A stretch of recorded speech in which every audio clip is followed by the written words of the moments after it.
Gracias, Vicente Cuéllar, rector de la Universidad Autónoma Gabriel René Moreno, por estos minutos. No lo retraso más, rector, le doy la bienvenida y las gracias por estos minutitos. Sé que son muy pocos, así que nos vamos a apurar. Vamos a las resoluciones de la Asamblea de la Cruceñidad, que ha sido realizada el 3 de septiembre, rechazó categóricamente los resultados del censo. Fernando Larach, presidente del Comité Pro Santa Cruz, anunció la resolución de la Asamblea que acusa al gobierno de Luis Arce de manipulación de datos.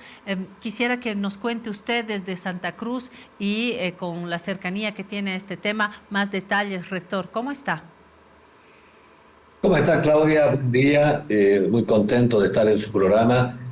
A ver, para ponernos en contexto con quienes están en sintonía, el día de ayer la comisión técnica se había conformado para hacer un análisis sobre los mismos datos emitidos por el Instituto Nacional de Estadística hizo una presentación ante la Asamblea de la Cruceñidad.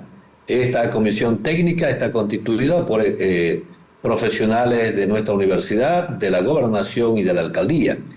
Utilizando los mismos datos que ha presentado el Instituto Nacional de Estadística, nosotros encontramos una variación que alcanza aproximadamente a 373.562 ciudadanos que no habrían sido contados aquí en el departamento.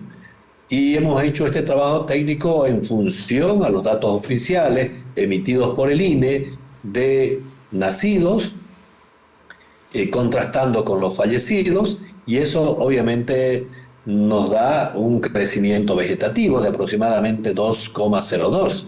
Pero si a esos datos nosotros le incrementamos el porcentaje de emigración, llegamos exactamente a 2,4. Sin embargo, el Instituto Nacional de Estadística consideró un crecimiento vegetativo de 1,4. Entonces no encontramos coherencia, no encontramos fundamentación en estos datos proporcionados por el INE. Y es por lo tanto que el INE ha sacado unos resultados que Santa Cruz estaría alrededor de 3.115.386. Sin embargo, en la proyección inicial que hizo el INE en base a datos reales, decían que Santa Cruz mínimamente debería tener 3.457.025. A ver, todos estos elementos han sido considerados, han sido evaluados, han sido contrastados con la realidad, y el día de ayer presentamos la primera fase de este informe. Falta una segunda fase que es mucho más profundo, porque los datos nos indican que hay una población escolar que ha crecido considerablemente de nacimiento de los fallecidos y de la migración. La Asamblea de la Cruceñidad el día de ayer ha tomado algunas determinaciones, dentro de las cuales lo más relevante es el tema de refutar el resultado del censo y, en segundo lugar, exigir una solución inmediata para los incendios que se están dando, como siempre, en la chiquitanía de nuestro departamento. Entonces, ha sido esta instancia de la Asamblea de la Cruceñidad, que está constituida por representantes de todos los sectores, quienes han tomado la determinación de un paro de 24 horas a partir de las 0 horas del día viernes. Rector, vuelvo a la primera parte de su intervención. Son más de 370.000, vamos a tomar una cifra global que estaría bajo un signo de interrogación, y están utilizando los propios datos del INE, haciendo una suerte de revisión más exhaustiva para ver qué ha sucedido con la gestión de estos datos, y eso es saludable, es aconsejable. Quedó atrás el millón del que se habló en algún momento. La pregunta también es si quedó atrás la proyección que se había hecho en su momento también en Santa Cruz, y por lo tanto ahora se va a trabajar con los datos del INE, o ustedes van a trabajar con otro tipo de fuentes de información paralelamente. A ver, yo decía que nuestro trabajo tiene dos fases. La primera fase, hemos contrastado los datos o hemos utilizado los datos del INE. Correcto. Y la segunda fase es utilizar los datos oficiales de fallecimiento que nos están proporcionando el CEDES. También aquí los responsables que están a la cabeza del SEDUCA nos tienen que proporcionar los datos de la población estudiantil. También tenemos que tener los datos de los fallecidos. Entonces, son datos reales. Son datos reales. A ver, y no es un tema de Santa Cruz, porque el censo no es un tema de Santa Cruz. Aquí hay errores que se han cometido en el levantamiento de la información, puede ser uno, o en la segunda parte, que puede ser en la lectura de la información. Recuerdo que en algún programa yo estuve ahí y decía que una de las primeras preguntas que nosotros le hicimos al señor Arandia era: ¿quién nos certifica la calidad del censo? A ver, díganos quién y bajo qué criterios técnicos. Es la palabra solamente del INE contra la palabra de nosotros. Ahora, si ellos hubiesen realizado una encuesta de cobertura de la calidad del censo, sí, podríamos tener elementos técnicos. Pero además, ¿quién nos ha certificado el margen de error considerado en los datos proporcionados por el INE? Porque hay un margen de error que siempre se lo debe considerar, y eso es actuar con un criterio técnico. Lamentablemente el INE no hizo esos pasos que deberían seguirse. Hacer una encuesta de cobertura de calidad del censo a los 10 días siguientes de haber realizado levantamiento de la muestra, y después determinar el margen de error, la incidencia del traslado de gente de ese día, pero además el porcentaje de boletas no lecturadas por el ente óptico o por los escáneres. Nosotros utilizamos esa metodología en la universidad en algún momento para tomar examen de ingreso. Sabemos perfectamente que el ente óptico no lee la totalidad de las boletas. Entonces, cuando hablamos de 11 millones, obviamente es mucho más preocupante. ¿Cuántas boletas no fueron lecturadas? Son datos que quedan ahí con una gran interrogante y que son elementos técnicos que sí el INE debería proporcionar. Entonces, hemos concluido la primera fase y falta la segunda fase. Rector, se habló no solamente en Santa Cruz, porque ciertamente hay reclamos del Alto, de otros lugares del país. En Santa Cruz, para ir al punto de esta entrevista, se habló también de fraude. ¿Existiría desde su perspectiva una mala fe, una acción, entre comillas, fraudulenta? Pero no es una elección, pero ¿habría una acción de mala fe, o estamos hablando simplemente de una mirada más detallada de la gestión de los datos que se podría solucionar con estos ejercicios de acercamiento? Bueno, cada persona utiliza los términos y es responsabilidad de quien lo pronuncia, ¿no? Yo estoy hablando concretamente de que sí hay una variación muy considerable de los datos que nosotros hemos sacado utilizando los mismos datos del censo, o perdón, del INE, con los datos que ha hecho conocer el Instituto Nacional de Estadística después del censo.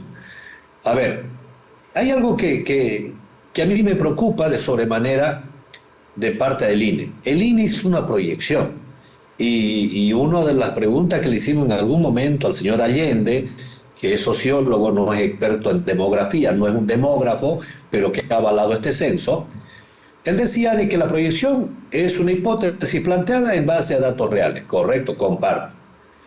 Cuando el INE, el 2022, hizo una proyección sobre la población que deberíamos tener en 2024, lo hizo en base a datos reales. Ya había pasado la pandemia, ya podían tener ellos perfectamente el tema de la mortalidad, ¿no? El tema de la incidencia del COVID en nuestro país, la tasa de fecundidad.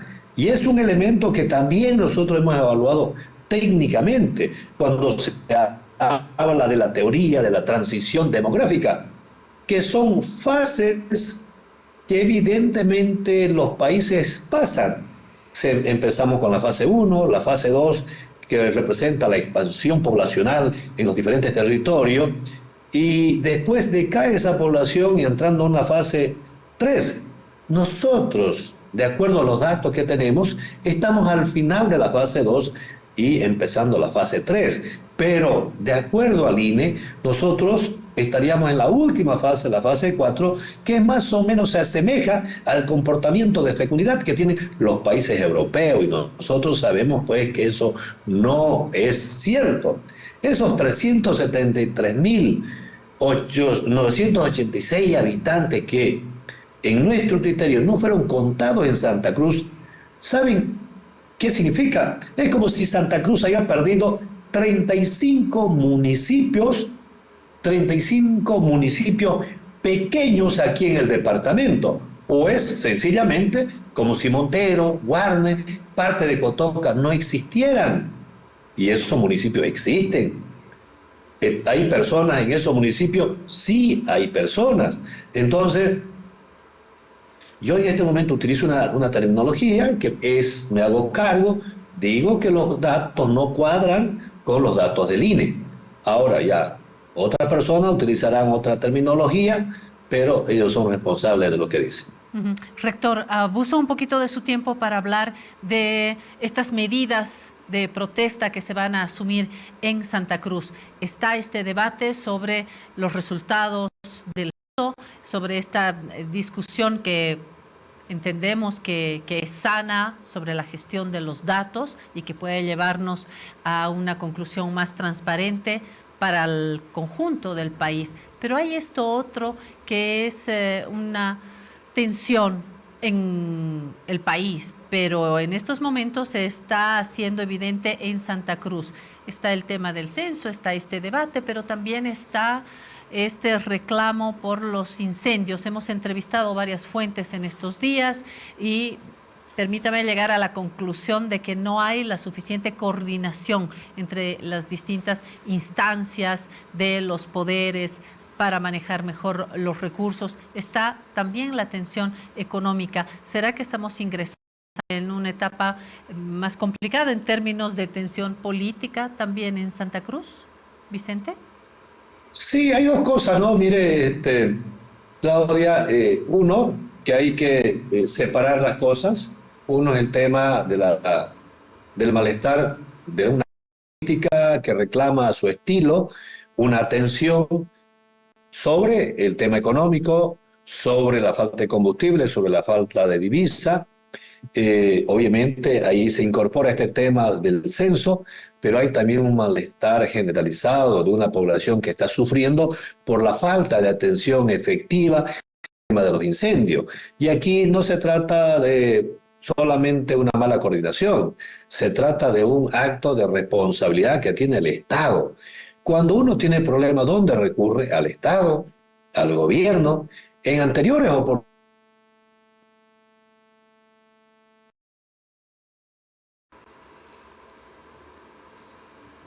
Tenemos un pequeño problema con internet.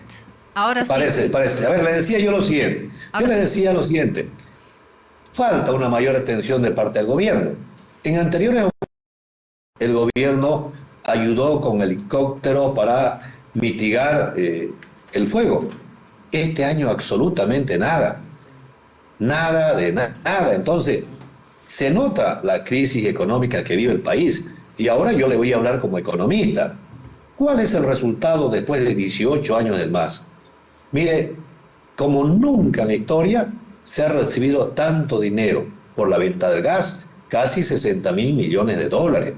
Pero en contrapartida, y algo que no podemos nosotros imaginar y creer, ¿cómo es que recibimos tanto dinero y como nunca en la historia estamos endeudados con una deuda externa que va a alcanzar a los 14.800 millones de dólares, con una deuda interna que está cerca de los 20.000 millones de dólares? Y es más, no existe ese país industrializado con sustitución de importaciones. No existe. Yo vivo en un país altamente endeudado, sin diversificación de la estructura productiva, pero además con grandes problemas que tienen que ver con la subvención y con el tema de no haber previsto inversiones en exploración. pese a que el gobierno a los 339 municipios y a las universidades nos descontaron un 12% de los recursos que nos correspondía por concepto de IDH para explotación, para hacer exploración. En algún momento se logró reunir 500 millones de dólares para hacer exploración, pero no lo invirtieron. Entonces, hay problemas estructurales, Claudia, en este país, y obviamente en este momento hay problemas económicos que está generando un malestar generalizado en diferentes niveles. Muchas gracias, Vicente Cuellar, rector de la Universidad Autónoma Gabriel René Moreno. Hoy pusimos el acento en el censo, pero por lo que usted acaba de decir, necesitamos también un debate más amplio sobre la economía que nos preocupa a todos y todas en nuestro país. Gracias por su tiempo, rector. Gracias, Claudia. Necesitamos más tiempo para conversar. Fue muy corto el tiempo. Lo haremos, pero lo haremos. Tengo otra obligación. Lo sé, Gracias. lo sé. La próxima vez tendremos más tiempo. Muchas gracias, rector.